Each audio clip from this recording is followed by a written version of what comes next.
there is a premise perhaps to talk about counselling as being an important element, but today we're talking about counselling and beyond, because even Denica's story and many stories involve a little bit more.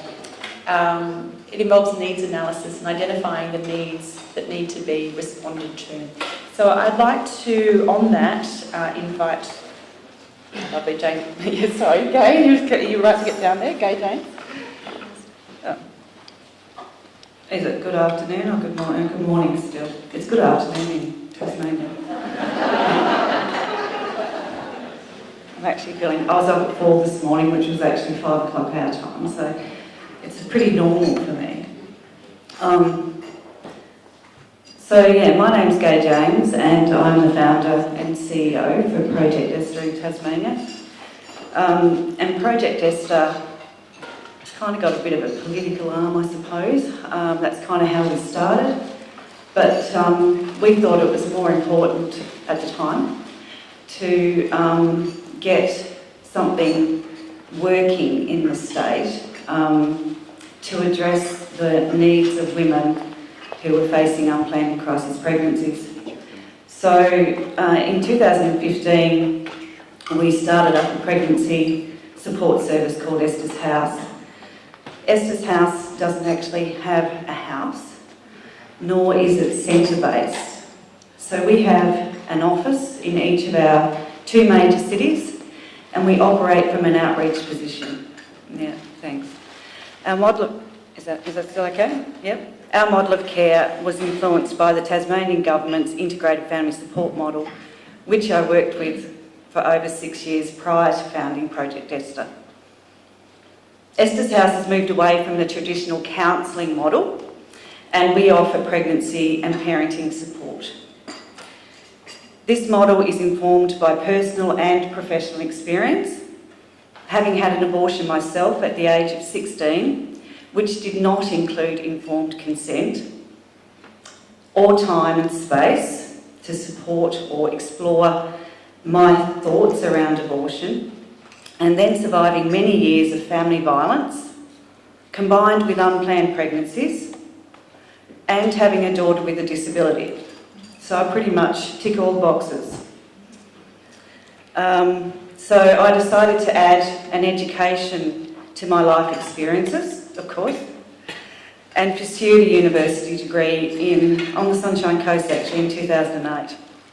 So I soon moved into a school and became a student counsellor and later to a caseworker. With others around me with different life and professional experiences, we developed a model of care that not only addresses the crisis, the fear that is experienced with unplanned and challenging pregnancy, but also tackles the obstacles, the problems that cause our clients to not want to parent, ultimately empowering our mums to embrace motherhood.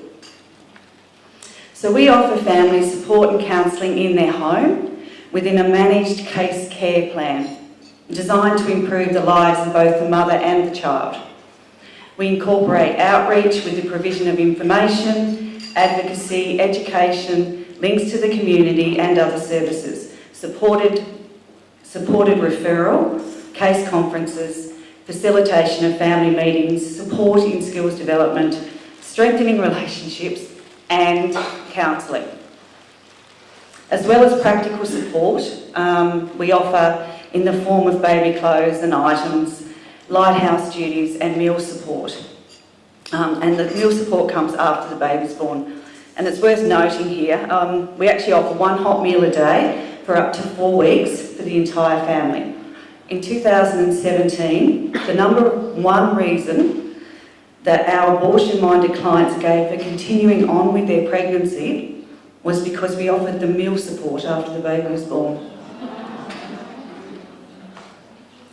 Outreach offers women faced with an unplanned pregnancy and those looking at starting up a pregnancy support service benefits too numerous to mention, but in short, we do not have expensive overheads that come with centre-based service and can utilise church or community offices that come either free or at a low rental rate. From our client's perspective, this statement sums up outreach well. given the situation where I needed to get my miserable and very depressed self, my 3 children under the age of 6, one with autism, showered, dressed and out the door and on a bus to the city to meet with someone in a never child-friendly enough space to talk to me about another unplanned pregnancy versus staying at home in my PJs, kids in their own space, having a cuppa and a chat with someone who cares enough to actually come to my home, I'm taking the second option all the way. To offer outreach requires our volunteers and staff to use their own vehicles. We have a sponsor who covers most of our fuel costs. In addition, we developed an extensive, and I mean extensive, home visit policy and procedures manual, which was actually developed with a colleague of mine who's had 30 years experience in child protection. And our policy covers everything from intake, minimising and identifying risk, before and after visit procedure, emergency response, transporting clients, insurances and more. Thank you. Thanks.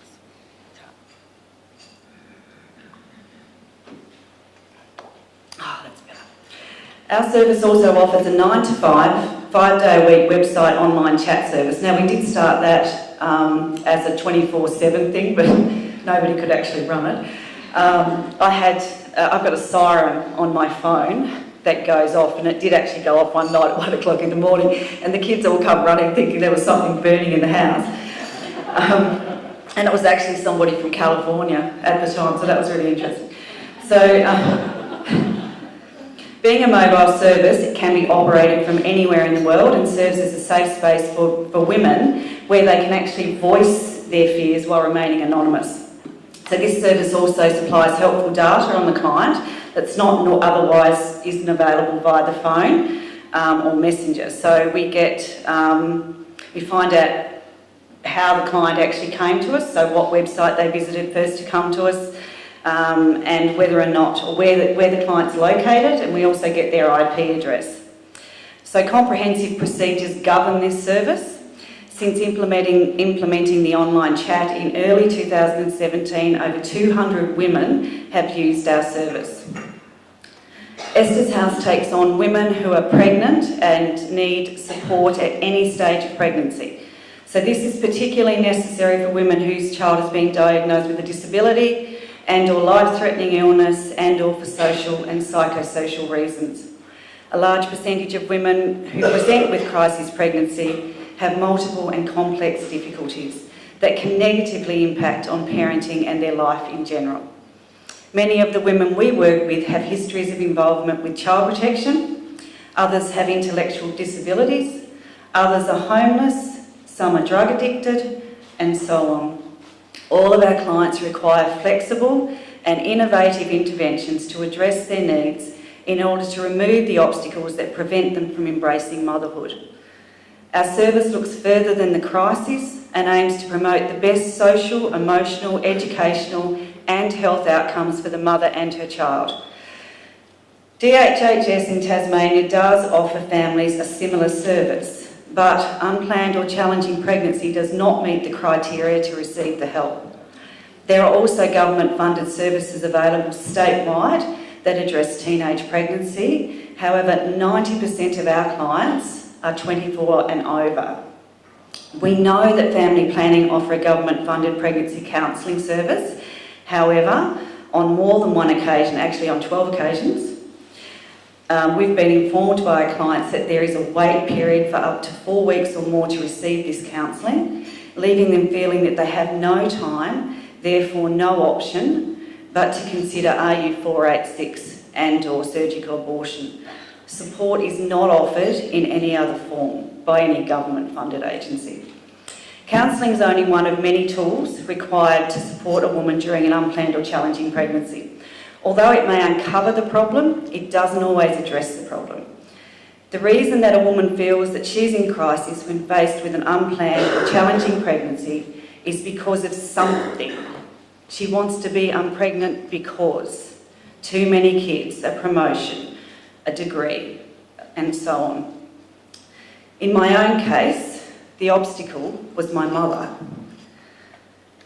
But my doctor didn't ask why, what, and prescribed what he believed was the best for me, an abortion.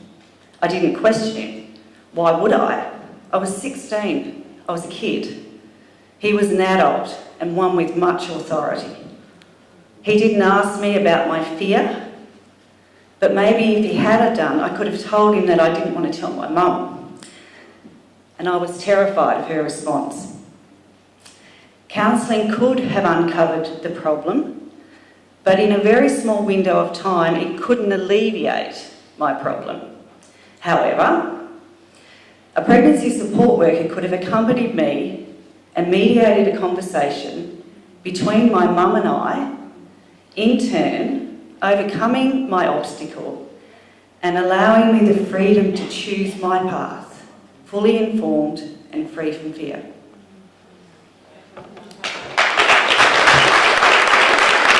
We understand that counselling alone is inadequate for women in unintended pregnancy because of the many and complex needs that they present with. The psychosocial issues which are driving women to consider abortion need to be placed on the table and women invited to explore practical solutions.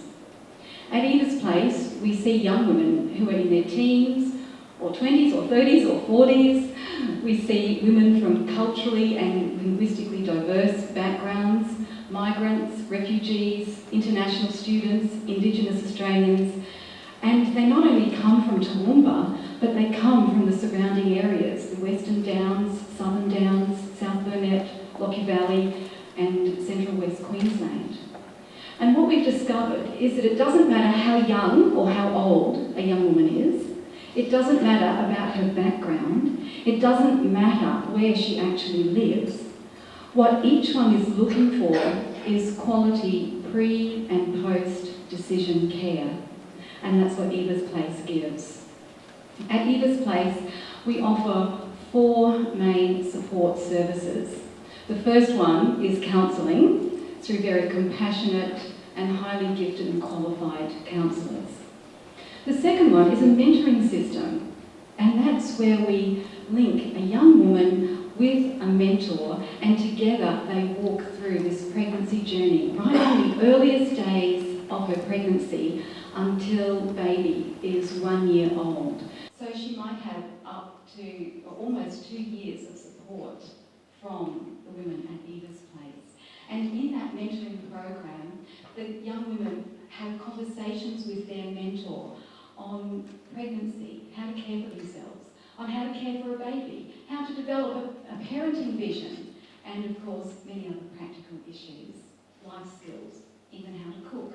Whatever the young girl needs, the mentoring program is personalised and individualised to make her the best that she can be. Another service provision we have is the supply of baby goods. This is wildly popular, and often we receive referrals from Department of Child Safety, and often those women are the ones that particularly need baby goods. If a young pregnant girl is in danger of having her child removed into the foster system, she's referred to us from Child Safety, and the ability to set up a well-functioning nursery is very high on Child Safety's priority list. And through our baby goods program, we're able to supply those. And the fourth area of support that we give is in the area of a support group, offering the girls the opportunity to come together, meet with other women in similar circumstances, and have informal discussion, make friendship, and have that social interaction. That's so important, and it's really good service. As well as our agency support, we're able to offer referral support and link our young women up to other agencies within the community, whether it's for someone who provide financial counselling or someone who provide housing assistance. There are many, many agencies in Toowoomba, and we can link our young women up with that. So our personalised case management provides holistic care that these young women are looking for. Neither Eva's Place as an agency nor any of our programs are government funded. Yet anyone in the community can access any services entirely free of charge. So our wraparound system of care, personalised help and practical assistance are what the young women of Toowoomba and surrounding districts are looking for.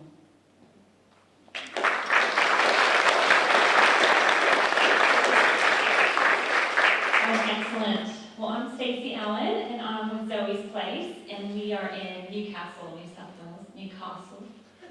I'm from Texas originally, so I can't say my own city properly. Sorry. But I think we're going to share a quick video of one of our clients. The audio doesn't seem to be working on it though.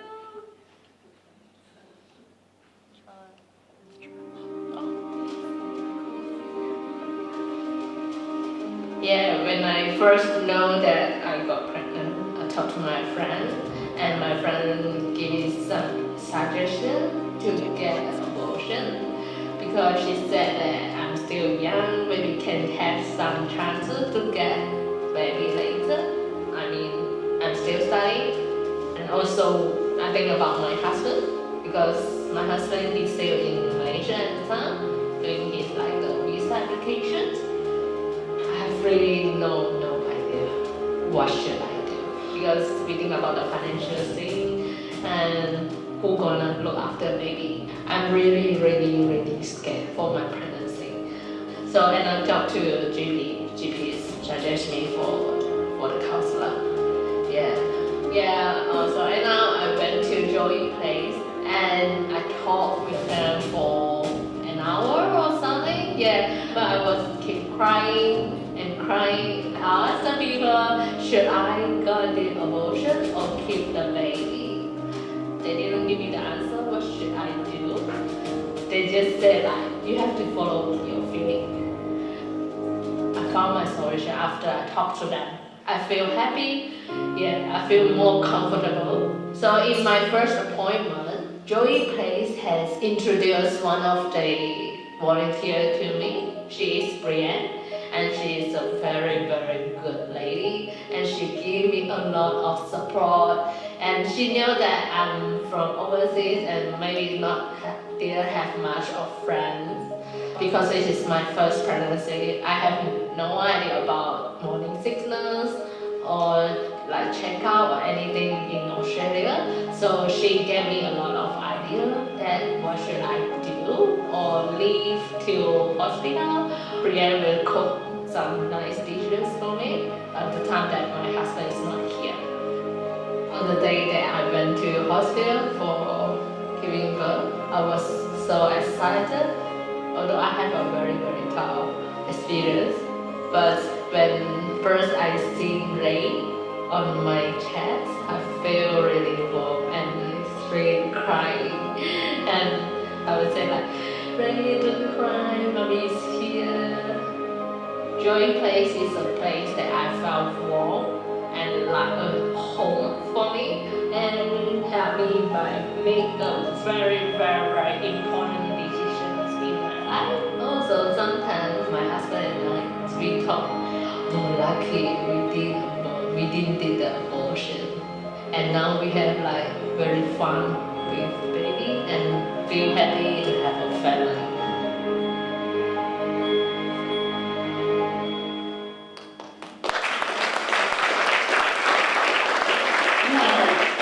Says it all, I reckon.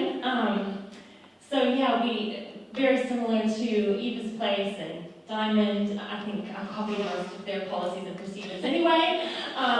So I don't want to rehash that. We're very similar in our care that we give, and we operate out of an allied health center actually. So that is one point of difference. There are osteos, physios, psychologists, even GPs and an obstetrician coming. And so we really are looking at this issue as an integrated care issue. It's not just about one aspect of a woman's health or her, like you've heard from everyone else, they need support in all different areas. So I'm really using the term case management more and more because we did recently a house visit, even though it wasn't in our policies and procedures, we made a new one up because, and I might need your manual, because this woman was homeless. She was fleeing a domestic violence situation. I actually rang Jenny to say, is this okay if we go to her? because she wasn't going to get to us otherwise. She was 16 weeks pregnant and being pressured by her partner, her sister, her mum. And out of her own words, she said, I do not want to have a termination. I actually don't believe in it, and I'm totally against it. Unfortunately, a week later, she did have a termination at 17 weeks, and it's frustrating on many levels for her because she really didn't want to do it. But one of the biggest ones that I thought I might highlight is that one of the reasons she was sort of relieved that maybe she could continue the pregnancy was because of the cost of the abortion at that stage. It was going to cost $2,500, and she just didn't have that money. But she found a great place in Penrith who would do a low-cost termination for $750. And so she found a way to do that. And anyway, I guess the light at the end of the tunnel for her particular case is that she's been partnered with someone in our mum-to-mum program who is walking alongside her post-termination, and we're getting her some help with counseling and things. So we often act as a referral hub. You know, we refer out to many different organizations, whether it's housing or you know, financial support, or you know, really whatever they need to walk alongside them and help them. And I want to just finish by saying a few little, because there's such a diverse, I think there's a stereotype around who are these women, you know, and oftentimes people think, oh, it's the young teenage girl who falls pregnant, which we've heard from today, and that is sometimes the case. But we actually had a 42-year-old university professor come, and through tears she said, I've always been pro-choice. I would call myself a feminist, but I've never been faced with the choice until now. And we've had men who've rang on, you know, just requesting the abortion pill because they think that's a simple way to get rid of their problem. We've had young girls call. We've had women with 3 or 4 children ring and come in to speak to us because their husband's saying things like, you can't care for the 3 children we already have, how could you have another one? And we were that voice to just give them a place to process it, and for her to be able to stand up for herself and say, actually, I can't do it and I want to do it. And we've walked alongside her. So, you know, women needing support can look like all different things, as Juliet mentioned. And I think it's really important to understand that it's not an easy issue. It's not a simple, you're either for abortion or against. But if you're for women, and if you're for informed choice, then we have to embrace the whole onion, right? And we've got to peel back the layers and start to recognize that support can come in many forms, and we need to provide it. So, thank you.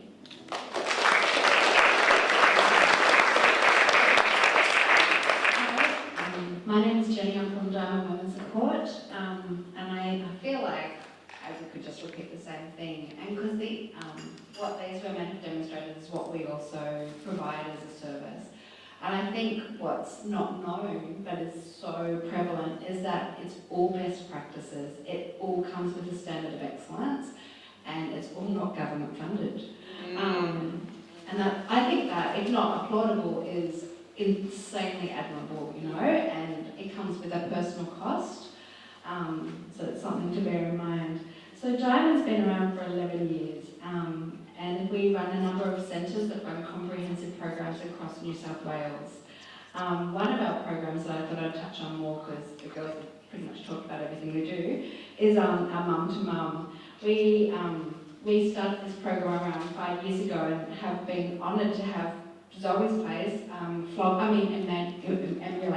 our program, which is fantastic, because we're actually all about outcomes and it's not about ownership. With this, we are wanting to see true change across Australia.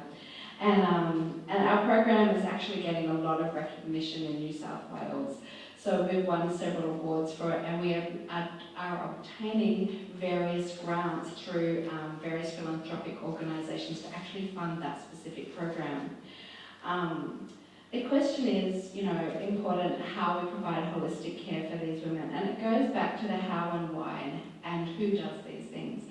And one of the things I get not so much emotional about, but a bit more indignant, is that this is not rocket science. Caring for another woman, particularly as women, is not hard, it's not complicated, and it doesn't have to be costly.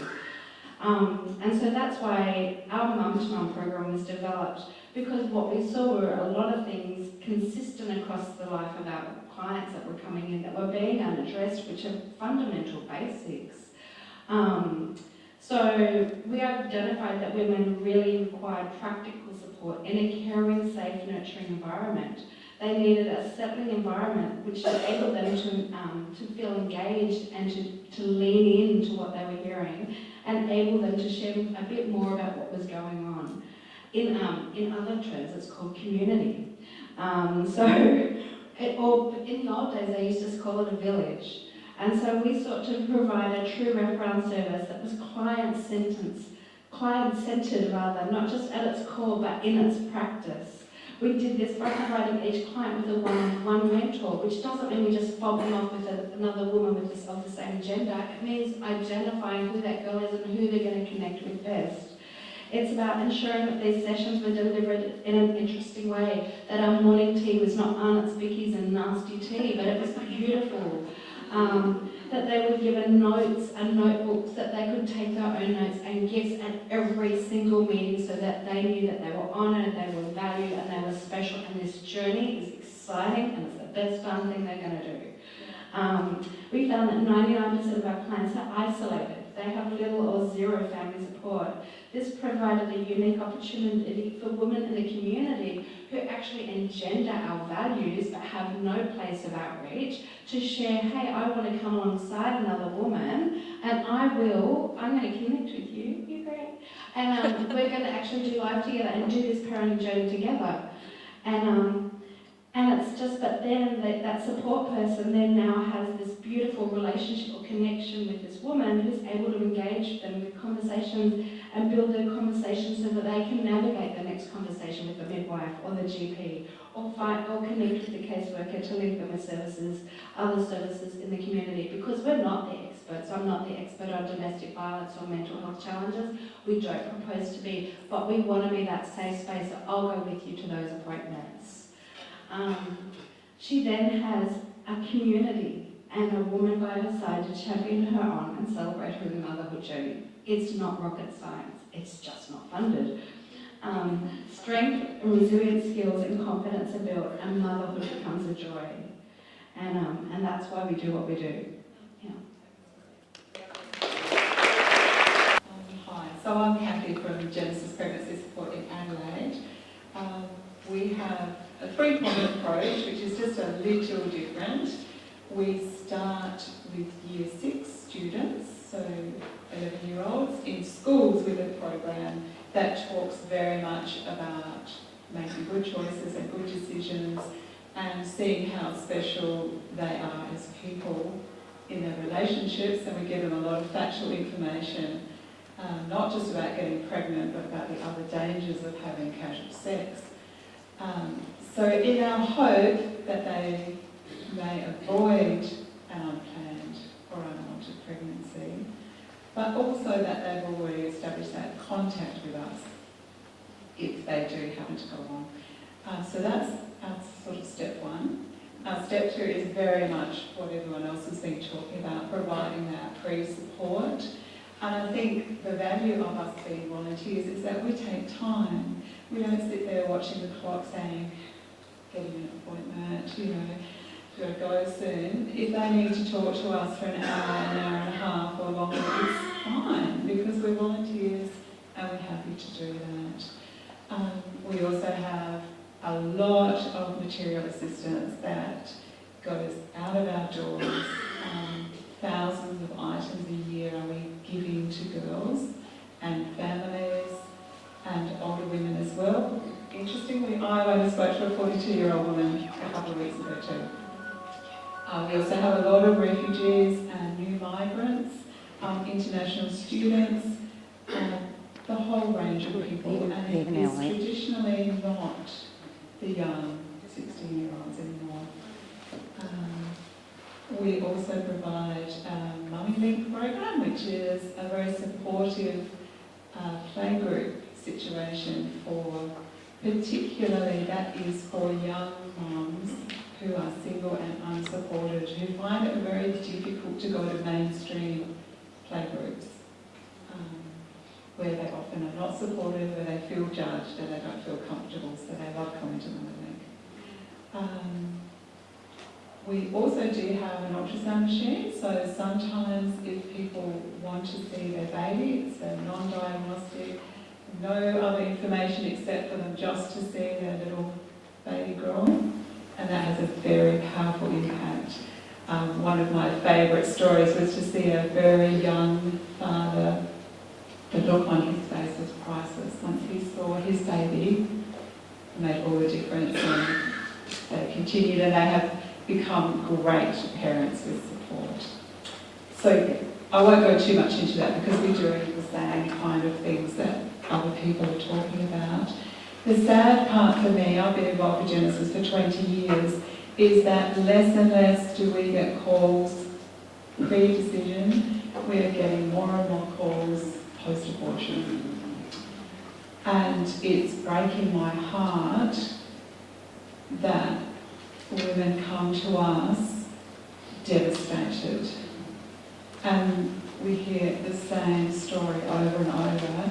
If one person had said to me, you can do this, I'll help you, I'll support you, they've said, oh, we've gone through that. The coercion that happens in Adelaide, I am appalled at. I'm a registered nurse. And in any other situation, if someone did not have informed consent and had someone coercing them to have any kind of procedure, that was not actually going to save their life. In an emergency situation, it would not happen. I had a woman only 2 weeks ago just crying on the phone and then crying when she came in to see me because she had 3 people forced her to go into that abortion clinic, and she had such a bad panic attack. They let her go away and came back a week later once again, and she was so distraught. It took them an hour and a half to just get her out of the change room, and as she's going into theatre, all the counsellor would say to her was, we don't take people going in there crying their eyes out. And she had to mop up her tears, and she said, I went in and she said to the counsellor, the bully wins again, don't they? And still they went through the procedure. And she did not want to have it done. But she had 3 men, her father, the father of the baby, and her best friend, who was a male, forcing her to have that procedure. And so that's why at Genesis we are focusing a lot on post-abortion grief, counselling and support. We have been very fortunate to get a really good grant that's helped us. And we, at the beginning of last year, started having post-abortion healing retreat weekends. And they have gone really well. We've been blessed to have a great location to go to, a team of volunteers who have worked really hard to be trained up. We have a very loving, supportive program. But I would much rather see people not go through that. I would so much rather have all the support there before so they didn't have to go through that. So I know time is short, but if you would like to catch up with me at any time about it, that would be great. Thank you.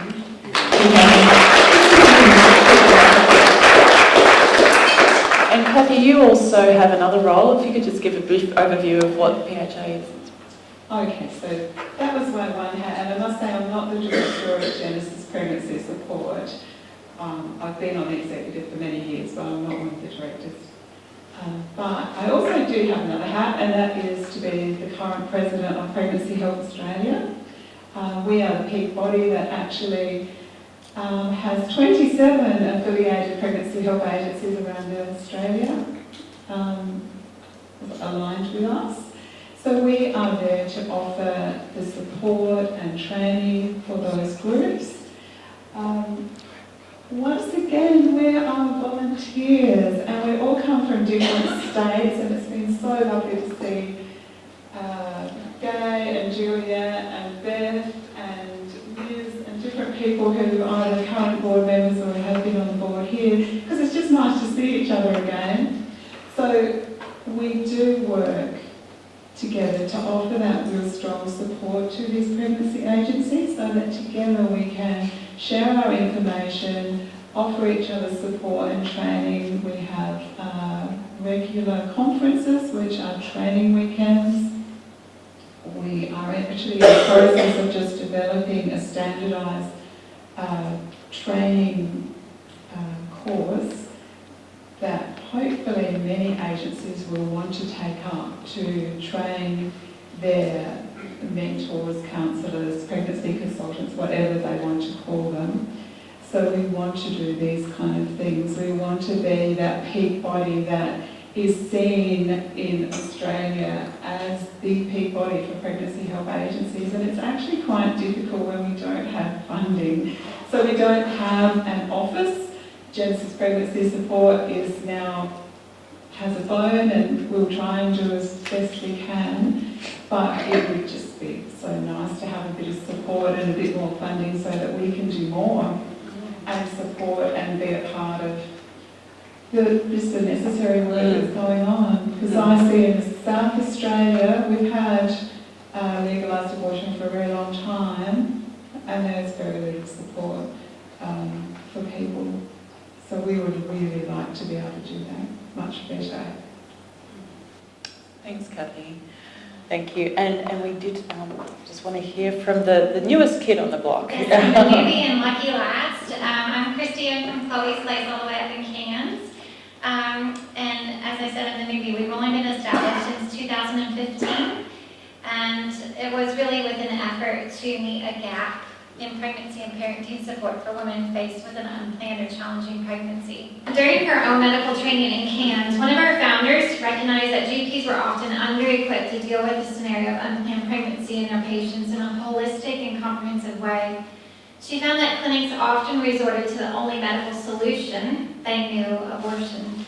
Insufficient information about parenting was provided to empower women to make a fully informed decision about a pregnancy. Current research shows that the majority of women, would choose against abortion if they had appropriate support in place. It is this gap that Chloe's Place seeks to bridge by providing compassionate, holistic support to empower women in their journey to motherhood. Our model of care has been shaped by ongoing consultation of what local stakeholders believe is needed, and continues to be inspired by the work and generous mentoring of several organizations, all sitting beside me, along with the Nurse Family Partnership and Heartbeat International and CareNet in the U.S. We offer a strengths-based approach, believing that each client is the expert in her own life and that only a small change is necessary. Our pregnancy support workers conduct an initial psychosocial assessment to identify key needs and then work alongside the client to find appropriate solutions. All support is provided in a compassionate and non-directive manner, and participation in our program is voluntary.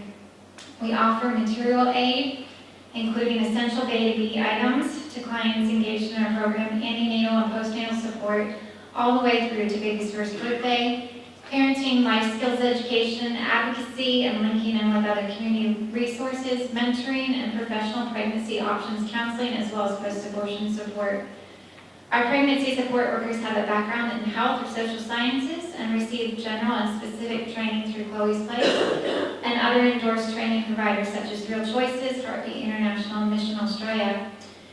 We are also uniquely fitted with a lovely secondhand baby clothing store, which is generously stocked with donations from the community.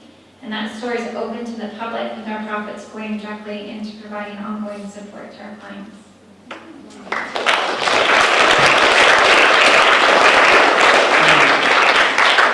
So I don't know if it's just me, but what I'm hearing is self-determination, absolute best practice standards, real excellence in service provision, wraparound services, not only counselling, mentoring and beyond, and all options counselling.